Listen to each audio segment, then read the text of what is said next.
نارية الله أكبر نارية القصف بالبراميل متفجرة على المدينة الله أكبر.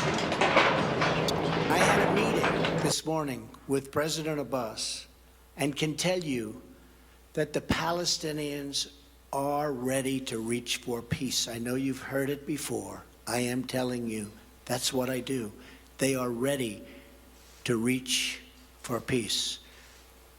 And my meeting with my very good friend, Benjamin, I can tell you also that he is reaching for peace. He wants peace. Victory, victory, they shout. These sub-Saharan Africans have just reached Spanish and European soil, achieving their dream. 600 of them made a coordinated assault at dawn this day, scaling and even cutting through the fences at the Spanish enclave of Ceuta on Morocco's north coast, breaching one of Europe's external borders. The tall twin fences, topped with razor wire, stretch for 8 kilometers or 5 miles around Ceuta, a deterrent meant to keep the African migrants out. The assault here so recent, the men haven't even been checked into the migrant center.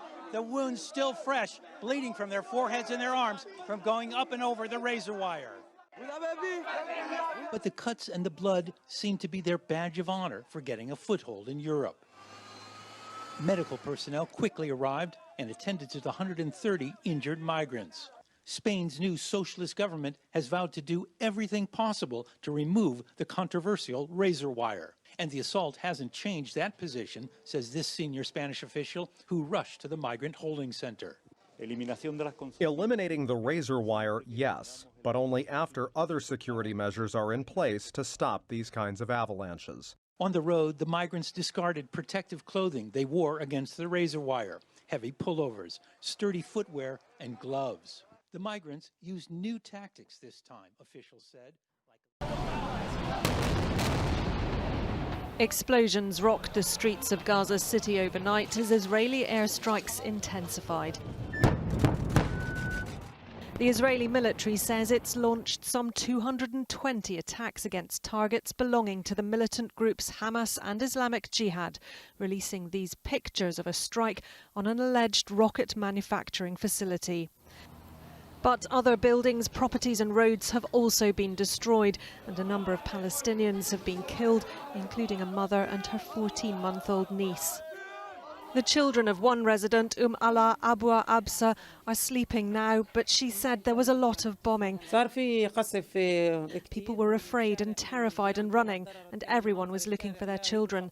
After the first rocket hit, everyone started screaming, children and adults. Israel says its airstrikes are in retaliation for hundreds of rockets fired by Palestinian militants into Israel. Its Iron Dome defence system has intercepted around 150 of the more than 450 rockets fired at it in the past 24 hours. In Ashkelon, 6 miles north of Gaza, mourners gathered for the funeral of 58-year-old Moshe Agadi, the first Israeli to die from rocket fire since 2014. Newly re-elected Israeli Prime Minister Benjamin Netanyahu said Hamas are paying a heavy price for its rocket attacks against Israel, and confirmed this morning he'd instructed the Israeli Defense Force to continue the intense attacks against terror targets in the Gaza Strip and reinforce the troops surrounding it. Thank you. When I came into office, I promised to look at the world's challenges with open eyes and very fresh thinking.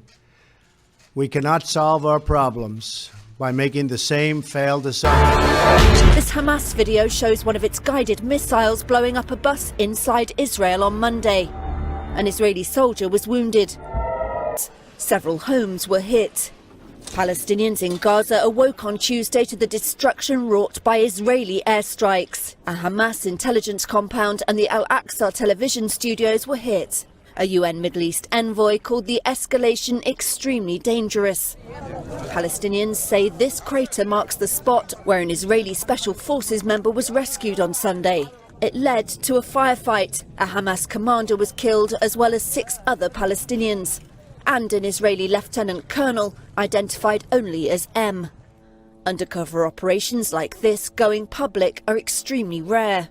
Violence has simmered this year since Palestinians launched weekly protests in March to demand the easing of a blockade on impoverished Gaza and rights to land they lost when Israel was created. Israeli troops have killed more than 220 Palestinians in those confrontations. The United States condemned Hamas for the latest outbreak, which has derailed efforts by the UN, Egypt and Qatar to broker a long-term truce.